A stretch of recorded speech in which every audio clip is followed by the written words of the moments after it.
SC కులాల వర్గీకరణ ముసాయిదా బిల్లుకు తెలంగాణ కేబినెట్ ఆమోదం తెలిపింది. ముఖ్యమంత్రి రేవంత్ రెడ్డి అధ్యక్షతన జరిగిన రాష్ట్ర మంత్రివర్గ సమావేశంలో ఈ నిర్ణయం తీసుకున్నారు. ఈ ముసాయిదా బిల్లుకు న్యాయపరమైన చిక్కులు లేకుండా తుది మెరుగులు దిద్దాలని ముఖ్యమంత్రి అధికారులను ఆదేశించారు. బడ్జెట్ సమావేశాల నిర్వహణ, ఆ సమావేశాల్లో ప్రవేశపెట్టాల్సిన బిల్లులపై కూడా ఈ మంత్రివర్గ సమావేశంలో చర్చించినట్లు సమాచారం. యాదగిరిగుట్ట దేవస్థానం బోర్డుకు సంబంధించి ఎండోమెంట్ సవరణ బిల్లుపై కూడా మంత్రివర్గ సమావేశంలో చర్చించి నిర్ణయం తీసుకోనున్నారని తెలుస్తుంది. అంతర్జాతీయ మహిళా దినోత్సవ శుభాకాంక్షలు తెలిపారు మంత్రి సీతక్క. మహిళల కష్టాలు తీర్చేందుకు శ్రమ దోపిడీకి వ్యతిరేకంగా మహిళా దినోత్సవం ఆవిర్భవించిందన్నారు. ఆర్థిక స్వేచ్ఛ కోసం మహిళలు ఇప్పటికే పోరాడుతూనే ఉన్నారని సీతక్క అన్నారు. శ్రామిక మహిళల శ్రమకు తగిన గుర్తింపునిచ్చే విధంగా మహిళలు ఉద్యమాలు చేసి హక్కులు సాధించుకున్నారు. అప్పటి నుంచి ఇప్పటి వరకు రకరకాల వివక్షత, అన్ని రంగాల్లో మహిళలు వివక్ష ఎదుర్కొంటున్నారని తెలిపారు. వివక్షతను రూపుమాపేందుకు మనం ఆలోచించే విధానాల్లో మార్పు రావాలన్నారు. అంతర్జాతీయ మహిళా దినోత్సవం యొక్క థీమ్ అనేది రోజు రోజుకు మార్చేస్తా ఉన్నాం. ఆ రోజు శ్రామిక మహిళల కోసము, శ్రామిక వర్గాలు అనుభవిస్తున్నటువంటి కష్టం నుంచి సమానత్వం వైపు, ఆర్థిక సమానత్వం, సామాజిక సమానత్వం, రాజకీయ సమానత్వం, ముఖ్యంగా పనిచేసే ప్రదేశాలలో మరి చేసిన శ్రమకు తగ్గ ఫలితం లేకుండా ఉండడంతో ఆనాడు శ్రామిక మహిళలను కూడగట్టి చేసుకున్నటువంటి ఒక ఉద్యమ ఉత్సవం కావచ్చు, ఉద్యమ సక్సెస్ కావచ్చు, ఈ రకంగా ఆనాడు నిర్వహించుకోవడం జరిగింది. రాను రాను రకరకాల వాళ్ళు రకరకాల థీమ్స్ తీసుకొచ్చి అటు ఇటు డైవర్ట్ చేయడం జరిగిన అంతిమంగా అప్పటి నుంచి ఇప్పటికీ కూడా ఇంకా రకరకాల వివక్షత అన్ని రంగాల్లో మనం ముందొచ్చులో వచ్చినప్పటికీ ఆ ఏ రంగంలోకి వస్తామో అక్కడ కూడా రకరకాల వివక్షతను, అసమానతను, వేతనాలలో వివక్షతను ఎదుర్కొంటూ ఉన్నటువంటి పరిస్థితి కూడా మనం చూస్తా ఉన్నాం. ఇలాంటి పరిస్థితిని కూడగొట్టాలంటే భావజాలంలో మార్పు రావాలి, ఆలోచించే విధానంలో ఈ నేటి సమాజంలో మార్పు రావాలి. ఆ మార్పు రావాలంటే ఒక సబ్జెక్టు మీద ఎట్లయితే పిల్లలకు తర్ఫీదు చేస్తామో ఇళ్లలో కూడా ఆడవాళ్ళ పట్ల ఎలాంటి గౌరవాన్ని ఇవ్వాలో ఇళ్లలో తల్లిదండ్రులు నేర్పాలి. స్కూళ్లలో కూడా గురువులు కూడా నేర్పే విధంగా సబ్జెక్టు రూపంలో కూడా ఆడవాళ్ళని ఎలా గౌరవించాలి, లేకుంటే ఎలాంటి వాళ్ళని హ్యూమిలేషన్ చేసినా. ఎస్ఎల్బీసీ టన్నెల్ ప్రమాదం జరుగుతుందని 2 నివేదికలు ముందే హెచ్చరించినా ప్రభుత్వం పట్టించుకోలేదని బీఆర్ఎస్ వర్కింగ్ ప్రెసిడెంట్ కేటీఆర్ ఆరోపించారు. ఎస్ఎల్బీసీ విషయంలో కాంగ్రెస్ ప్రభుత్వం వాస్తవాలను దాచిందని విమర్శించారు. కార్మికుల ప్రాణాలను పణంగా పెట్టిన ప్రభుత్వం సొరంగం పనులపై నిర్లక్ష్యం ధోరణితో ముందుకు పోయిందని అన్నారు. ప్రస్తుతం పనులు జరుగుతున్న ప్రాంతాన్ని రెడ్ జోన్గా ప్రకటిస్తూ గతంలో 2 నివేదికలు వచ్చాయని, కానీ కమిషన్ల కోసం ఈ పనులను ప్రారంభించారని ఆరోపించారు. ఆ నివేదికలో చెప్పినట్టుగానే రెడ్ జోన్ ప్రాంతంలోనే ప్రస్తుతం ప్రమాదం జరిగిందని వెల్లడించారు. అదనపు పన్ను బిల్లు 2025లోని సెక్షన్ 515(3)(b) ప్రకారం అకౌంటెంట్ నిర్వచనంలో కాస్ట్ అకౌంటెంట్ చేర్చడానికి మెమోరాండం విడుదల చేశారు. ఫిబ్రవరి 13 ప్రవేశపెట్టిన అదనపు పన్ను బిల్లును ఇన్స్టిట్యూషన్ ఆఫ్ కాస్ట్ అకౌంట్స్ ప్రవేశపెట్టింది. భారతదేశంలో 6 దశాబ్దాల నాటి ప్రత్యక్ష పన్నుల వ్యవస్థను సరళీకృతం చేయడానికి ఒక ముఖ్యమైన మైలురాయిగా గుర్తిస్తున్నామన్నారు. ఈ బిల్లు నిబంధనలను సమీకరించడం, వాడుకలో లేని నిబంధనలను తొలగించి పారదర్శకమైన చట్టపరమైన వ్యవస్థను నెలకొల్పే దిశగా ఉందన్నారు. తమ ఇన్స్టిట్యూట్ తరపున వికసిత్ భారత్ 2047 విజన్ను సాకారం చేసేందుకు వారి కోసం పాత్రను సమర్థవంతంగా పోషించడానికి కట్టుబడి ఉన్నామన్నారు. మేము కాస్ట్ అకౌంటెంట్, మమ్మల్ని ఇన్కమ్ ట్యాక్స్ పరిధి ప్రకారం ట్యాక్స్ యాడ్ చేయడానికి అనుమతి అడుగుతూ ఎన్నో అర్జీలు పెట్టాము. కానీ అది ఇంతవరకు సఫలీకృతం కాలేదు. మళ్ళీ మొన్న బిల్లులో కూడా అందరిని రిక్వెస్ట్ చేశాము, మాకు కూడా ట్యాక్స్ యాక్ట్ ఇవ్వమని చెప్పేసి. ట్యాక్స్ యాక్ట్ చేయాలంటే ఇన్కమ్ ట్యాక్స్ యాక్ట్ ప్రకారం మేము అకౌంటెంట్ డెఫినేషన్లో ఒక నిర్వచించబడి ఉండాలి. ఆ నిర్వచనంలో మా పేరు లేదు. మొన్న మేడం గారు రిక్వెస్ట్ చేశాము. రిక్వెస్ట్ చేస్తే మాకు కూడా ట్యాక్స్ యాక్ట్ ఇవ్వమని చెప్పేసి మేము రిక్వెస్ట్ చేస్తాం. ఎందుకంటే ఈ దేశానికి వికసిత భారత్ వైపు వెళ్ళడానికి చాలా మంది అకౌంటెంట్స్ ఆడిట్ రూపంలో అవతరించాలి. అలా ఉంటేనే ట్యాక్స్ కంప్లైంట్స్ రిపోర్ట్ చేస్తేనే వికసిత భారత్కి మనం దోహదపడ్డ అవుతాం. అందులో భాగస్వాములు కావాలంటే మాకు కూడా ఒక అవకాశం ఇవ్వని చెప్పి మేము గవర్నమెంట్ని రిక్వెస్ట్ చేస్తున్నాము. దీనికి మేడం పార్లమెంట్ ఒక కమిటీ వేశారు. ఆ కమిటీలో 31 మంది మెంబర్ ఆఫ్ పార్లమెంట్స్ ఉన్నారు. వాళ్ళలో మేము 25 మంది ఆల్రెడీ కలిసాము. వాళ్ళు రిక్వెస్ట్ చేస్తాము. ఇంకా మిగతా కూడా చాలా మంది ఎంపీలని కలిసి మాకు అవకాశం ఇవ్వాల్సిందిగా ఆర్థిక మంత్రి గారిని ప్రధానమంత్రి గారిని అడుగుతున్నాము. ఇందులో భాగంగానే ఈ రోజు ఈ ప్రెస్ కాన్ఫరెన్స్ నిర్వహించారు. రంగారెడ్డి జిల్లా రావిర్యాల ఎగ్జిట్ 13 వద్ద ఔటర్ రింగ్ రోడ్డుపై మొక్కలకు నీరు పోస్తున్న నీళ్ల ట్యాంకర్ను వేగంగా వస్తున్న బ్రీజా కార్ ఢీకొట్టింది. ఈ ప్రమాదంలో టర్మెన్ కారులో ఉన్న ఒకరు అక్కడికక్కడే మృతి చెందగా మరొకరికి పరిస్థితి విషమంగా ఉంది. క్షతగాతులను ఆసుపత్రికి తరలించారు. ఈ ఘటనపై ఆదిబట్ల పోలీసులు కేసులు నమోదు చేసుకుని దర్యాప్తు చేస్తున్నారు. మృతి చెందిన వారిలో ఒకరు నాగర్ కర్నూలు జిల్లా చిన్నోనిబాయి మండలం బెక్కం గ్రామానికి చెందిన బత్తిని కృష్ణారెడ్డి కాగా మరొకరు రంగారెడ్డి జిల్లా ఇబ్రహీంపట్నం మండలం కుంగరకలాన్ గ్రామానికి చెందిన చెనమోని రాములుగా గుర్తించారు. మృతదేహాలను పోస్టుమార్టం నిమిత్తం తరలించారు. జూబ్లీహిల్స్ నివాసంలో ముఖ్యమంత్రి రేవంత్ రెడ్డిని వరంగల్, ఖమ్మం, నల్గొండ టీచర్స్ ఎమ్మెల్సీ శ్రీపాల్ రెడ్డి మర్యాదపూర్వకంగా కలిశారు. ఉపాధ్యాయుల సమస్యల పరిష్కారానికి కృషి చేస్తున్న ప్రజాప్రభుత్వానికి సహకరిస్తామని సీఎంకు స్పష్టం చేశారు శ్రీపాల్ రెడ్డి. ఈ సందర్భంగా శ్రీపాల్ రెడ్డికి అభినందనలు తెలిపారు ముఖ్యమంత్రి Revanth Reddy. East zone DCP కార్యాలయం నూతన బిల్డింగ్ ప్రారంభోత్సవం నిర్వహించారు. కొత్త కార్యాలయాన్ని మంత్రి పొన్నాం ప్రభాకర్, ఎమ్మెల్యే కాలేరు వెంకటేష్, హైదరాబాద్ సిపి సివి ఆనంద్ ప్రారంభించారు. డీసీపీ ఈస్ట్ జోన్ కార్యాలయం ప్రారంభం కావడం సంతోషంగా ఉందన్నారు మంత్రి పొన్నాం. పోలీస్ స్టేషన్లో కొన్ని ప్రారంభోత్సవానికి సిద్ధంగా ఉన్నాయని, సీఎం సహాయంతో ముందుకెళ్తున్నామన్నారు. ప్రభుత్వం శాంతి భద్రతల మీద ప్రాపర్టీ ఇస్తుందని, మొదటిది పోలీస్ డిపార్ట్మెంట్ అని తెలిపారు. పోలీసు, ప్రజల సంక్షేమం అన్నింటిపై దృష్టి పెట్టామన్నారు.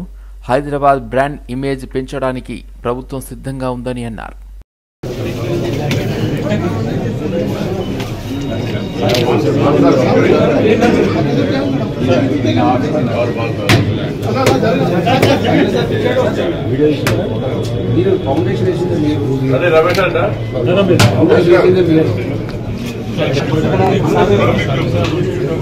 ఫైనల్ గా ఈ DCP E zone office start అయ్యింది.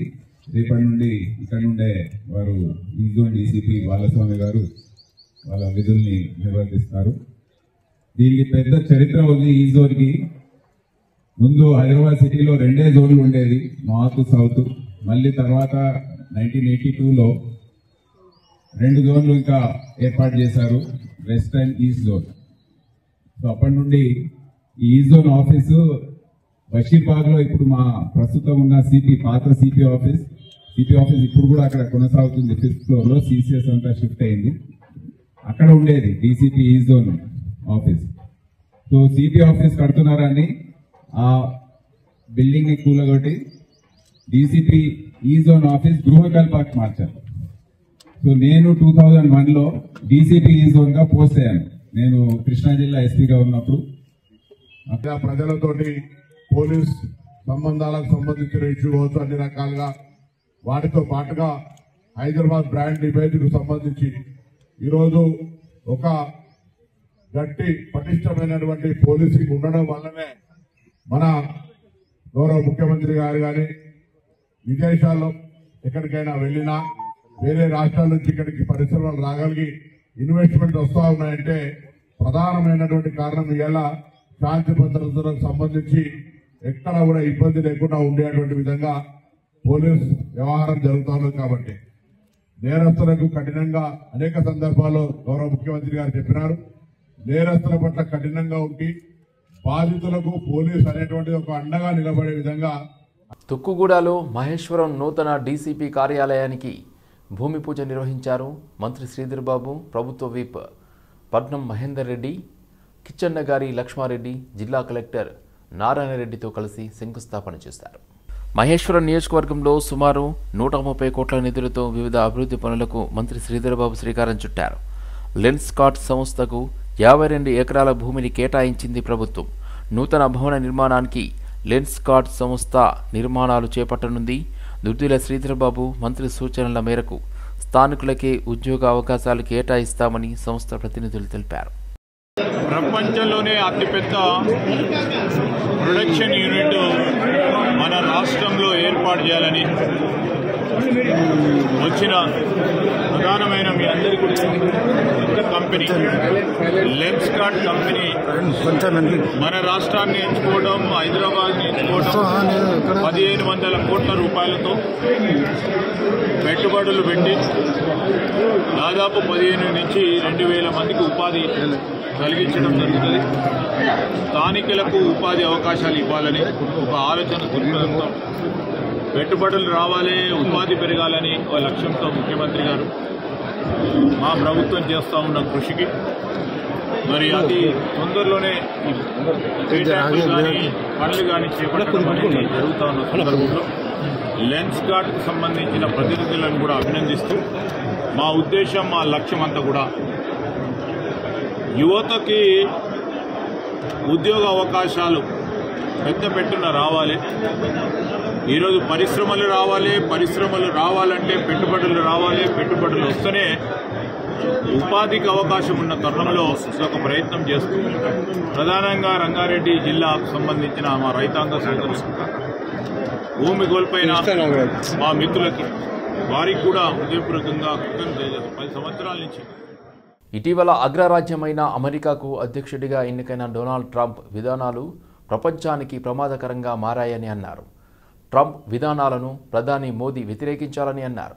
ఎన్నికలకు ముందే కుదుర్చుకున్న ఒప్పందం ప్రకారం సిపిఐకి ఎమ్మెల్సీ సీటు ఇచ్చేందుకు తెలంగాణ కాంగ్రెస్ సిద్ధంగానే ఉందని సిపిఐ నేత నారాయణ స్పష్టం చేశారు.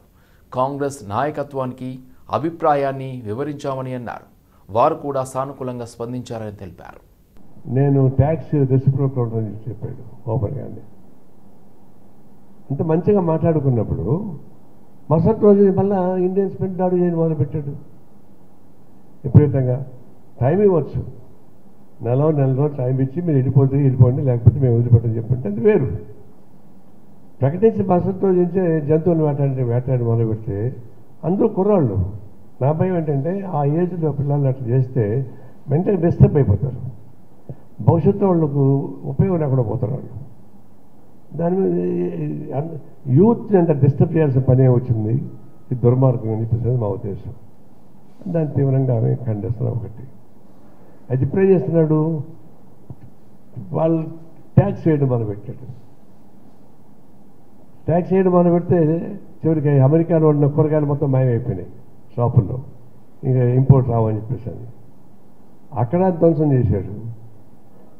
వాళ్ళకు ఉన్న ఆర్థికపరమైన ఇబ్బందులు, బహుశా పెద్ద దేశం, మనకు మన జనాభాలో 4వ వంతు ఉంటారు. వాళ్ళ మన భూమిలో 4. హైకోర్టులో వేసిన 2 పిటిషన్ల మీద వాదనలు జరిగాయని కేఏ పాల్ అన్నారు. కామారెడ్డి మాస్టర్ ప్లాన్ రద్దు చేయాలని పిల్ వేశానన్నారు. కామారెడ్డి మాస్టర్ ప్లాన్ ప్రభుత్వం వెనక్కి తీసుకుంటున్నట్లు కోర్టుకు చెప్పిందన్నారు. గత ప్రభుత్వం తీసుకున్న నిర్ణయంను ఇప్పటి ప్రభుత్వం రద్దు చేస్తున్నట్లు హైకోర్టు తెలిపిందన్నారు. తెలంగాణ చీఫ్ జస్టిస్ కోర్టులో 2 వాదనలు వినిపించాను. 2 మ్యాటర్స్. ఒకటి, కామారెడ్డి రైతుల భూములు 2396 మంది భూములు ఎలాగా 1000 కోట్లు గత గవర్నమెంట్ దోచుకుంటున్నారు, అది విత్డ్రా చేసుకోవాలన్నది ఇవాళ క్లోజ్ అయింది. రైతుల భూముల్ని మేము ఆక్రమించాం, కంపెనీలు పెట్టాం అని ఈరోజు ఆ మ్యాటర్ ఫేవరబుల్ గా గవర్నమెంట్, ఇప్పుడున్న గవర్నమెంటే అది విత్డ్రా చేసుకున్నారు. ఇంకా తెలివిగా మరలా దీన్ని రివైజ్ చేసి మరలా మాస్టర్ ప్లాన్ చేయొచ్చు యువర్ ఆనర్. అలాంటి మాస్టర్ ప్లాన్ చేస్తే వారు నోట్ చేశారు, మరలా మీకు అవకాశం ఉంది, మరలా మీరు పబ్లిక్ ఇంట్రెస్ట్ లిటిగేషన్ వేసి ప్రజల భూముల్ని కాపాడాలి. సో రైతులకు శుభవార్త. నేను చెప్పాను 2 సంవత్సరాలుగా మీ కొరకు నేను ఫైట్ చేస్తున్నాను. ఈ రోజు మీకు మంచి ఆర్డర్ వచ్చింది. తెలంగాణ రైతులకే కాదు, దీనిని బట్టి దేశంలో ఉన్న రైతులందరికీ మంచి జరిగింది. మీ భూములు ఏ గవర్నమెంట్ అయినా మీ ఇష్టం లేకుండా మీరు అమ్ముకుంటా దోచుకోలేరని ఇది క్రిస్టల్ క్లియర్ అయింది. ప్రార్థించిన వారందరికీ వందనాలు. అలాగే అంతకంటే ఇంపార్టెంట్ మ్యాటర్, గ్రామీణ ప్రాంతాల్లో మహిళా సంఘాలు రైతులకు బ్యాంకింగ్ సేవలను అందిస్తున్న ఎయిర్టెల్ పేమెంట్స్ బ్యాంక్ మహిళా కరస్పాండెంట్లను సన్మానించుకోవడం సంతోషంగా ఉందని మాజీ ఐఏఎస్ అధికారి చిరంజీవులు అన్నారు. తెలంగాణలో ఎయిర్టెల్ పేమెంట్స్ బ్యాంక్ ద్వారా అత్యధిక బ్యాంకింగ్ సేవలు అందించిన మహిళలను అవార్డుతో సత్కరించారు. అంతర్జాతీయ మహిళా దినోత్సవం సందర్భంగా ఎయిర్టెల్ పేమెంట్స్ బ్యాంకింగ్ సేవలను ముందుకు తీసుకువెళ్లడంలో మహిళల పాత్ర కీలకమని సంస్థ చీఫ్ ఇన్ఫర్మేషన్ ఆఫీసర్ పినాక్ చక్రవర్తి తెలిపారు. మహిళా బిజినెస్ కరస్పాండెంట్లు బ్యాంక్ ఖాతా తెరవడం, నగదు ఉపసంహరణలు, నగదు బదిలీలు, బిల్లు చెల్లింపులు, బీమా, కొనుగోలు తదితర సేవలు అందిస్తున్నట్లు ఆయన తెలిపారు. అంతర్జాతీయ మహిళా దినోత్సవాన్ని పురస్కరించుకొని 2 రోజుల మొదలే Airtel payment bank business correspondent గా ఉత్తమ నైపుణ్యాన్ని ప్రతిభను కనపరిచినటువంటి 5 మహిళా అమరులను ఇక్కడ సత్కరించడం జరిగింది. ముఖ్యంగా Airtel payment bank financial inclusion అనేటువంటి ఒక మహత్తర ఆశయంతో గ్రామీణ ప్రాంతంలో విస్తరిస్తూ ఉంది. ఈ రోజు సుమారు 3,000 మంది business correspondents Airtel payment bank పనిచేస్తూ ఉన్నారు. సో ఎయిర్టెల్ పేమెంట్ బ్యాంక్ ద్వారా ఎంతో మందికి లైవ్లీహుడ్స్ కూడా గ్రామీణ ప్రాంతాల్లో లభిస్తూ ఉన్నాయి. ముఖ్యంగా గ్రామీణ ప్రాంతాల్లో ఉన్నటువంటి ప్రజలు వారి యొక్క డబ్బుల్ని తీసుకెళ్లి బ్యాంక్ వెళ్ళేసి డిపాజిట్ చేయడానికి కొరకు ఒక రోజు వెచ్చించాలి. అదేవిధంగా ట్రాన్స్పోర్ట్ ఖర్చులు ఇవన్నీ ఉంటాయి. ఆ రోజు వారి కూలి కూడా పోగొట్టుకోవాల్సిన అవసరం ఉంటుంది. అట్లాంటి ఏం అవసరాలు లేకుండానే మేము గ్రామీణ ప్రాంతాల్లోనే Airtel payment bank business correspondents ను అపాయింట్ చేసి వారికి ఫైనాన్షియల్ సేవలు అందిస్తూ ఉంది. ఇంకా ఈ సేవల్ని రాబోయే కాలంలో విస్తరించడానికి అనేకమైనటువంటి ప్రణాళికలు రచిస్తూ ఉంది. సంతానలేమి సమస్యలతో బాధపడుతున్న జంటలకు ఉచిత ఫెర్టిలిటీ అసైన్మెంట్ సేవలు అందించేందుకు ఓయాసిస్ ఫెర్టిలిటీ సెంటర్ ముందుకు వచ్చింది. హైదరాబాద్ జూబ్లీహిల్స్ ఓయాసిస్ ఫెర్టిలిటీ సెంటర్లో మార్చి నెల మొత్తం 5,000 విలువ చేసే ఉచిత ఫెర్టిలిటీ అసైన్మెంట్ సేవలు అందిస్తున్నట్లు సంస్థ కో ఫౌండర్ దుర్గా తెలిపారు.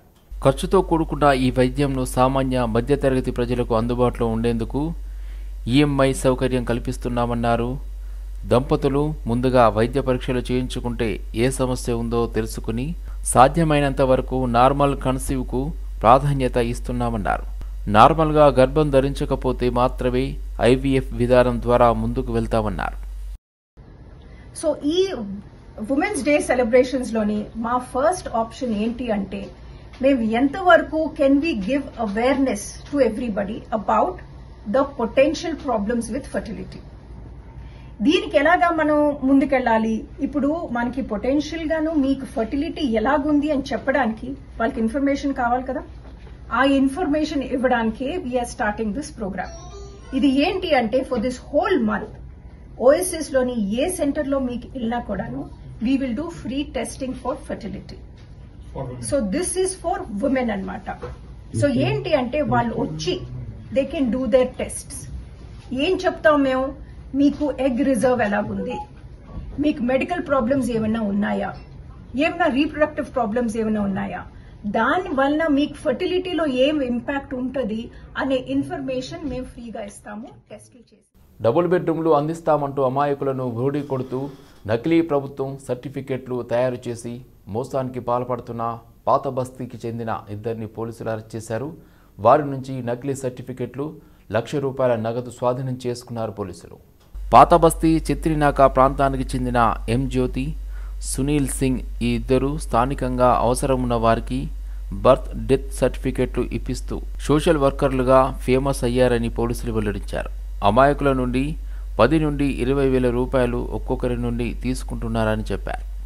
ये जो कॉमन पीपल को जो जरूरत है वो मिडिल क्लास एरिया में रहने वाला वो लोगों को डबल बेडरूम दिलाते बोल के वो लोगों को आस दिला के तकरीबन 200 लोगों से ज्यादा लोगों को ये लोग पैसे वसूल करके वो लोग ज्यादा 2 साल से ये लोग आज करते कल करते बोल के ये लोगों को घुमा रहे.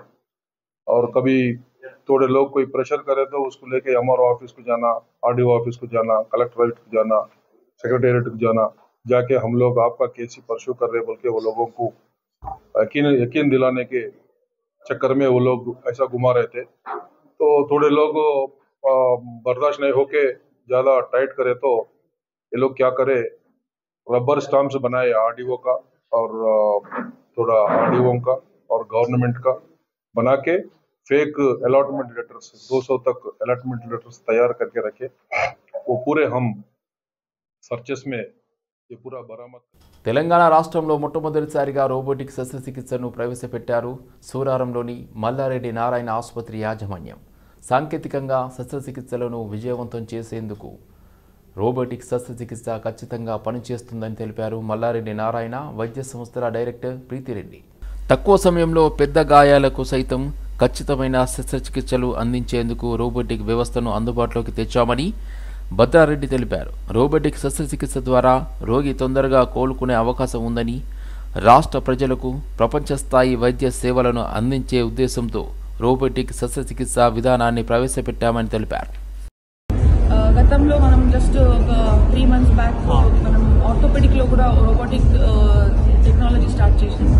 సో అదేవిధంగా మొత్తం మల్లారెడ్డి నారాయణ కాన్సెప్ట్ ఏంటంటే latest technology, advanced treatment with a very affordable price. అంటే మనకి ఎవరికి కూడా ఇక్కడ ఉండే చుట్టుముట్టు మన ఉండే విలేజెస్ లో కానీ లేకపోతే టౌన్స్ లో కానీ చుట్టుముట్టు ఉండే పేదవాళ్ళకి కానీ ప్రతి ఒక్కరికి కూడా లేటెస్ట్ ట్రీట్మెంట్, క్వాలిటీ ట్రీట్మెంట్ వాళ్ళకి అందుబాటులో ఉండాలి. అదేవిధంగా చాలా తక్కువ ధనంలో వాళ్ళు ఇట్లాంటి ట్రీట్మెంట్ పొందాలని మేమందరం అంత ప్లానింగ్ మనకి.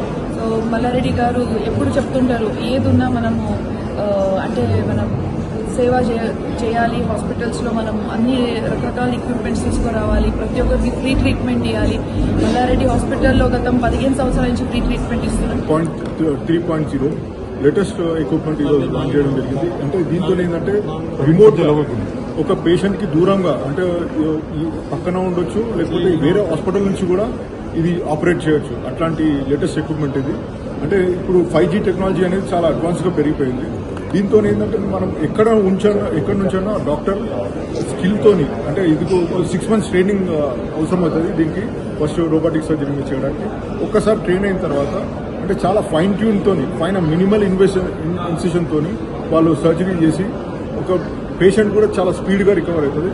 అంటే బయట వేరే హాస్పిటల్ కంపేర్ చేసుకుంటే ఇక్కడ అతి తక్కువ ధరతోని అంటే ఈ రోబోటిక్ సర్జరీ అనేది ఇక్కడ ఉండే పేషెంట్స్ కి, ఇక్కడ నార్త్ ఆఫ్ తెలంగాణ పేషెంట్స్ కి ఇక్కడ అవైలబుల్ చేస్తున్నాం. అందరూ కూడా ఇది ఉపయోగించుకోవాలని కోరుతున్నాం. వోల్వో కన్స్ట్రక్షన్స్ ఎక్విప్మెంట్ హైదరాబాద్లోని జీడిమెట్లలో యునైటెడ్ సా సర్వీసెస్ యుఎస్ఎస్కి హై రీచ్ డెమాలిషన్ ఎక్స్కవేటర్ను అందజేసింది. దీనితో సురక్షితమైన స్థిరమైన కూల్చివేత పట్ల ఉన్న తన నిబద్ధతను పునరుద్ఘాటించింది.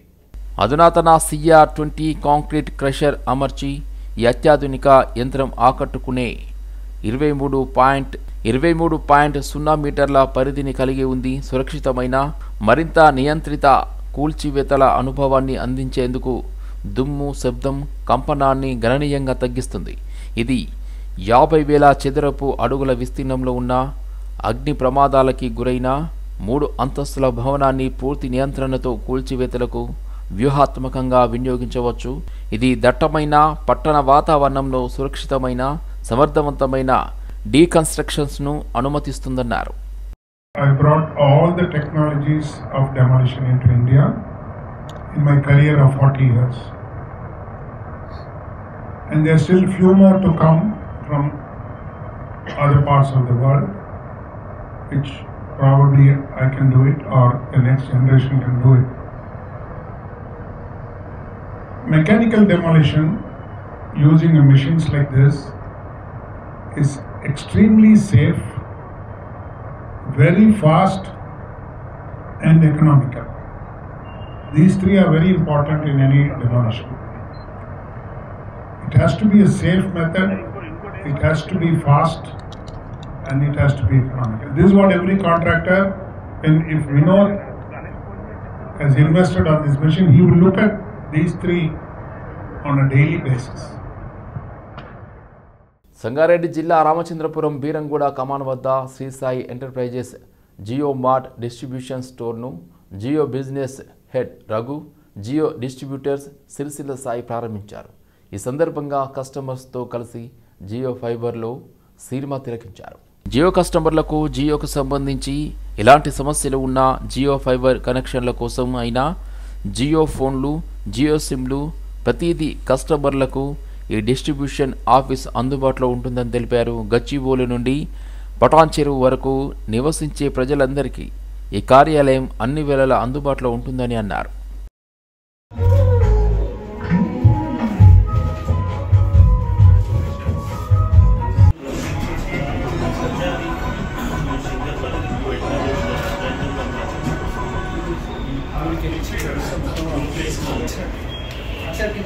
ప్రపంచ దేశాల్లో భారత ప్రతిష్టను నిలబెట్టిన తెలుగు తేజం అమెరికన్ కంపెనీ టెక్నోమెంట్ CEO సత్య ఆర్గళ గారు భారత పర్యటనకు వచ్చారు.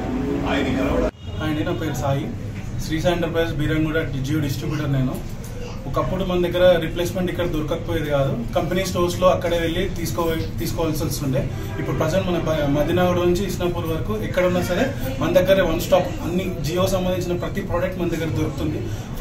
ఎయిర్ ఫైబర్ కానీ, ఫోన్స్ కానీ, డాంగిల్స్ కానీ, సిమ్స్ కానీ, రీఛార్జెస్ కానీ, ఎవ్రీ పర్సన్ ఒక కొత్త అవుట్లెట్ ఓపెన్ చేయాలన్నా, కొత్త ఆపర్చునిటీస్ న్యూ అవుట్లెట్స్ ఓపెన్ చేయాల్సుకున్న అనుకున్న వాళ్ళు కూడా మన దగ్గరకు వచ్చి మనం ఇస్తే డెమోస్ ఇస్తాం, వాళ్ళకి బిజినెస్ ఆపర్చునిటీ ప్రొవైడ్ చేస్తాం. ఎవ్రీథింగ్ సిగ్నల్ ప్రాబ్లమ్స్ ఉన్నా ఏమున్నా వీఆర్ అన్నిటికీ